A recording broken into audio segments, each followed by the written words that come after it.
السلام علیکم۔ ہم رستے بدلتے نہیں بناتے ہیں۔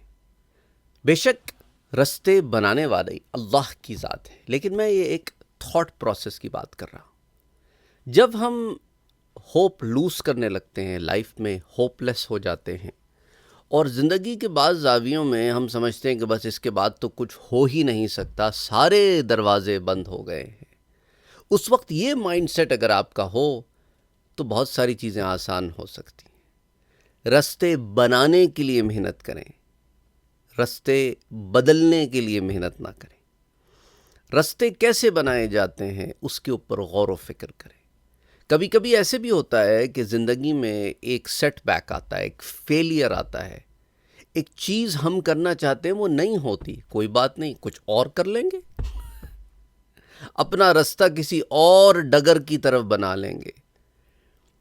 کسی کے جیون ساتھی ہونے یا نہ ہونے سے، میڈیکل سکول میں ایڈمیشن ہونے یا نہ ہونے سے، انجینئرنگ میں داخلہ ملنے یا نہ ملنے سے کوئی زندگی موت کے فیصلے نہیں ہیں۔ یہ بعض لوگوں کو ہم نے دیکھا ہے کہ زندگی میں بہت بعد میں جا کے وہ راستے اپنا لیتے ہیں کہ جوان بھی نہیں اپناتے، اور اللہ انہیں سکسیس دے دیتا ہے۔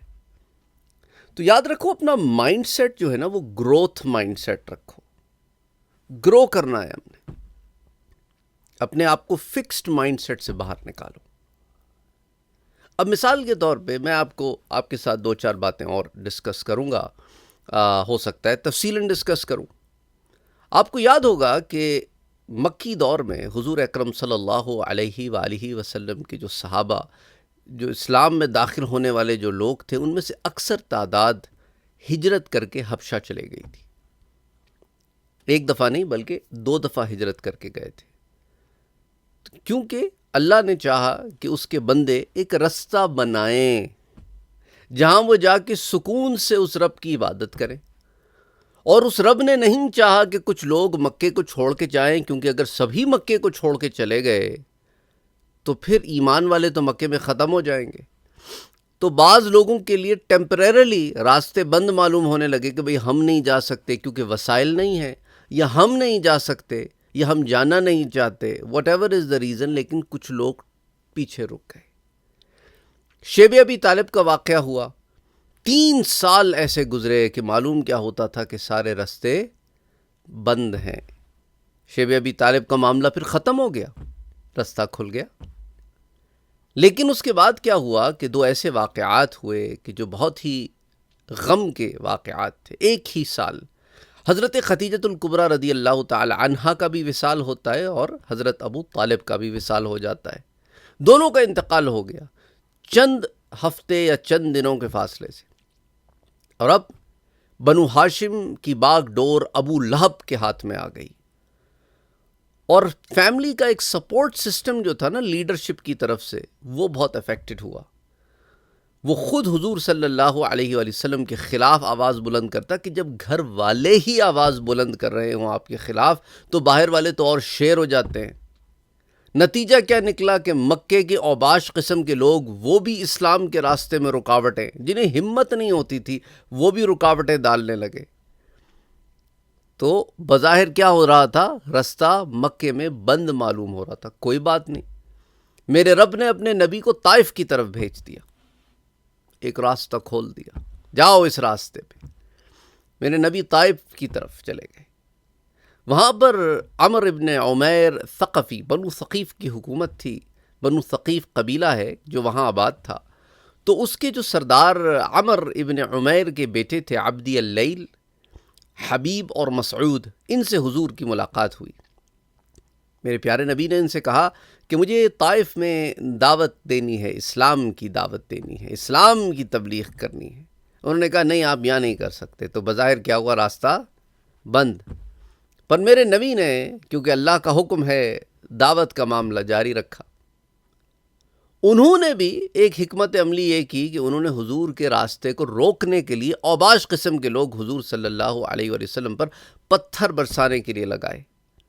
حضور کے ساتھ حضرت زید بن حارثہ ہیں، کہتے ہیں میں حضور کی ڈھال بنتا رہا، پھر بھی اتنی تعداد میں پتھر آتے تھے کہ حضور کو لگتے، اور حضور صلی اللہ علیہ وسلم کا جو جوتا مبارک ہے وہ خون سے بھر گیا۔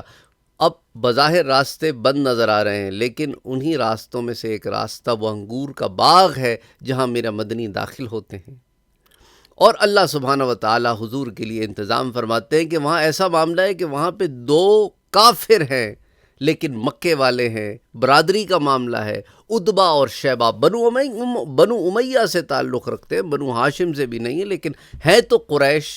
حضور کو اس حال میں دیکھتے ہیں تو اپنے غلام عداس سے کہتے ہیں کہ جاؤ یہ انگور لے کے ان کی خدمت میں جاؤ، انہیں انگور پیش کرو۔ اب وہاں سارے رستے بند، حضور کہاں آ گئے؟ باغ میں آ گئے۔ اب باغ میں آ گئے تو اللہ نے انگور بھی بھیج دیے۔ اللہ اکبر، اللہ اکبر۔ اور اس کے بعد حضور صلی اللہ علیہ وسلم نے جب کھانا شروع کیا تو بسم اللہ الرحمن الرحیم جو پڑھا تو اب عداس اچھل پڑا۔ عداس کہنے لگے کہ یہ کیا بات ہے، مکے والے تو یہ نہیں پڑھتے، آپ مکے سے ہیں۔ تو اب اس کے بعد حضور نے کہا کہ عداس تم کہاں سے ہوگا؟ میں تو نینوا عراق سے ہوں۔ تو حضور نے فرمایا او یہ تو وہی جگہ ہے جہاں پہ یونس ابن متہ آئے تھے۔ عداس اب اور حیران ہو، کہنے لگا یونس ابن متہ کو آپ کیسے جانتے ہیں؟ عرب تو ان کو نہیں جانتے، مکے والے تو ان کو نہیں جانتے، آپ کیسے جانتے ہیں؟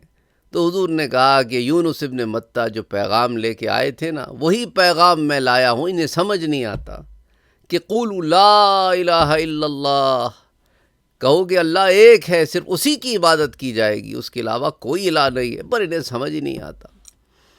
اب وہ یونس ابن متہ جو ہے، کیونکہ یونس علیہ السلام کی جو قوم ہے وہ قوم ہے جس کے اوپر عذاب کی علامات شروع ہوئیں پر عذاب نہیں آیا۔ اب دیکھیں سارا طائف میرے مدنی کے خلاف ہے، لیکن عداس اسلام لا رہا ہے، ایک غلام ہے، ہاتھ چوم رہا ہے، پاؤں چوم رہا ہے۔ اللہ سبحانہ و تعالی راستے بناتا ہے۔ پھر میرے پیارے نبی صلی اللہ علیہ وآلہ وسلم طائف سے نکلتے ہیں تو جبریل امین آتے ہیں، کہتے ہیں کہ میرے ساتھ پہاڑوں کا فرشتہ ہے، آپ حکم دیں تو انہیں ان پہاڑوں میں کرش کر دے، کیونکہ طائف پہاڑوں میں گرا ہوا ہے۔ حضور نے کہا نہیں، میں تو لوگوں کے لیے رحمت بنا کے بھیجا گیا ہوں، میں لوگوں کے لیے راستے بند کرنے والا نہیں، راستے کھولنے والا بنا کے بھیجا گیا ہوں۔ ان کے لیے کرش کر دیے جائیں تو ختم ہو جائیں گے، نہیں، میں چاہتا ہوں یہ ایمان کی دولت سے مالا مال ہوں۔ اور پھر یہی ہوا کہ 12 سال کے اندر یہ سارے کے سارے مسلمان ہو گئے، بنو ثقیف مسلمان ہو گئے۔ بہرحال میرے پیارے نبی صلی اللہ علیہ وآلہ وسلم اب مکے کی طرف سفر کرتے ہیں، نخلا کے مقام پر پہنچتے ہیں، اور وہاں پہ اب مکے والے حضور کو مکے میں داخل نہیں ہونے دیتے۔ حضور کا شہر ہے، پر شہر بدر کا آپ واپس نہیں آ سکتے، بس ون ٹائم ایگزٹ ہو گیا ہے۔ اب واپس آپ اسی صورت میں آ سکتے ہیں کہ کوئی آپ کو پروٹیکشن دے، کیونکہ آپ کا اپنا قبیلہ بھی آپ کے ساتھ کھڑا نہیں ہے۔ کون؟ کیونکہ ابو لہب نے صاف کہہ دیا تھا۔ تو میرے پیارے نبی صلی اللہ علیہ وآلہ وسلم نے پھر مکے کے سرداروں کو خطوط لکھے۔ سب سے پہلے آپ نے اخنس ابن شریق کو لکھا، اس نے کہا کہ میں تو خود معاہدے میں بندھا ہوں، میں تو وعدہ خلافی نہیں کر سکتا۔ پھر آپ نے سہیل ابن عامر کو لکھا، اس نے کہا میں بھی نہیں کر سکتا۔ پھر آپ نے مطعم ابن عدی کو لکھا، تو مطعم ابن عدی نے کہا کہ میں آتا ہوں، آپ میرے پاس آئیے۔ تو جہاں سب دروازے بند معلوم ہو رہے تھے، میرے رب نے راستہ کھول دیا۔ تو حضور نے کیا سکھایا ہمیں؟ حضور نے ہمیں یہ تعلیم دی کہ جب تمہیں معلوم ہو مکے جیسے شہر میں جہاں کہ ہم مقیم ہیں، بظاہر راستے معلوم ہوتے ہیں کہ بند ہو گئے ہیں، وہ ہم راستے بدل کے کہیں اور نہیں جائیں گے، پر راستے کیسے بنائیں گے؟ اب ہم خط لکھیں گے، اللہ رحم ڈال دے گا کسی کے دل میں، اور پھر ایک رستہ بن جائے گا۔ بن گیا رستہ۔ اخنس ابن شریق نے منع کر دیا، سہیل ابن عامر نے منع کر دیا، کوئی بات نہیں۔ مطعم ابن عدی ایمان نہیں لایا، لیکن کہتا ہے آ جائے۔ حضور تشریف لے آئے تو کہتا ہے آپ کیا چاہتے ہیں؟ حضور نے کہا میں کعبے کا طواف کرنا چاہتا ہوں۔ کہتا کوئی مسئلہ نہیں، اپنے سارے لڑکوں کو بلا لیا، کہا مسلح ہو جاؤ، محمد نے کعبے کا طواف کرنا ہے، اور سب مسلح ہو کے کعبے میں آتے ہیں تو مطعم کہتا ہے قریش خبردار سن لو کہ حضور اکرم صلی اللہ علیہ وآلہ وسلم میری جیوار میں ہے، میری پروٹیکشن میں ہے، اور حضور کعبے کا طواف کر رہے ہیں اور مطعم کے لڑکے اسلحہ پہن کر حضور کی حفاظت کر رہے ہیں۔ رب راستے بناتا ہے، رب راستے بناتا ہے۔ نخلا کے مقام پر میرے پیارے نبی صلی اللہ علیہ وآلہ وسلم رات کا وقت ہے، تہجد کی یا فجر کی نماز پڑھ رہے ہیں، حضور صلی اللہ علیہ وآلہ وسلم اس نماز کے دوران وہاں سے جنوں کا ایک گروہ گزرتا ہے، نفر گزرتا ہے، 9 کی تعداد مفسرین بتاتے ہیں ان جنوں کی تھی، اور قرآن سنتے ہی رک گئے اور ایک دوسرے کو کہنے لگے چپ، قرآن پڑھا جا رہا ہے، انصتو، چپ، قرآن کو غور سے سنو۔ مینرزم ہے ان میں مینرزم ہے کہ قرآن پڑھا جا رہا ہے، سنتے رہے، یہاں تک کہ کیفیت یہ ہوگی ایک دوسرے پہ گرے جاتے تھے۔ اللہ سبحانہ و تعالی نے درخت کو حکم دیا کہ میرے نبی کو بتاؤ کہ جن آپ کے منتظر ہیں۔ درخت نے میرے نبی کو اس پر مطلع فرمایا، سبحان اللہ کہ میرے پیچھے جن ہیں۔ میرے پیارے نبی صلی اللہ علیہ وآلہ وسلم تو نماز میں مشغول ہیں، اپنے رب کے حضور حاضر ہیں، تو پیارے نبی صلی اللہ علیہ وآلہ وسلم نے ان جنوں پہ نظر کرم کی، جن حضور کی خدمت میں حاضر ہوئے، مشرف با اسلام ہوئے، اور اب حضور نے کہا تم اپنی قوم کی طرف جاؤ اور انہیں اسلام کی تبلیغ دو۔ انسانوں کا راستہ بند ہوا نا، مکے والوں نے کہا ہم نہیں ایمان لاتے، طائف والوں نے کہا ہم نہیں ایمان لاتے، کوئی بات نہیں، اللہ کے ہاں کوئی ایک مخلوق ہے، بہت مخلوقات ہیں، انسانوں تم اسلام نہیں لاتے تو نہ لاؤ، ہم جنوں کو بھیج دیں گے۔ اللہ اکبر۔ پھر تھوڑا عرصہ گزرا کہ ہزاروں کی تعداد میں جن مکے آتے ہیں۔ حضرت عبداللہ ابن مسعود رضی اللہ تعالیٰ عنہ بیان کرتے ہیں کہ حضور نے ایک دائرہ کھینچا، اس میں مجھے بٹھا دیا، کہا عبداللہ اس سے باہر نہ نکلنا ورنہ قیامت تک میں تمہیں پا نہیں سکوں گا، یعنی جن تمہیں چیڑ پھاڑ دیں گے کہ پھر قیامت میں ملاقات ہوگی، ایسا معاملہ ہو جائے گا، تو اس سے باہر نہ نکلنا۔ تو وہ کہتے ہیں میں نے سائے دیکھے ہزاروں کی تعداد میں، ایسے سائے پھیل گئے نا یہاں سے وہاں تک، حد نگاہ۔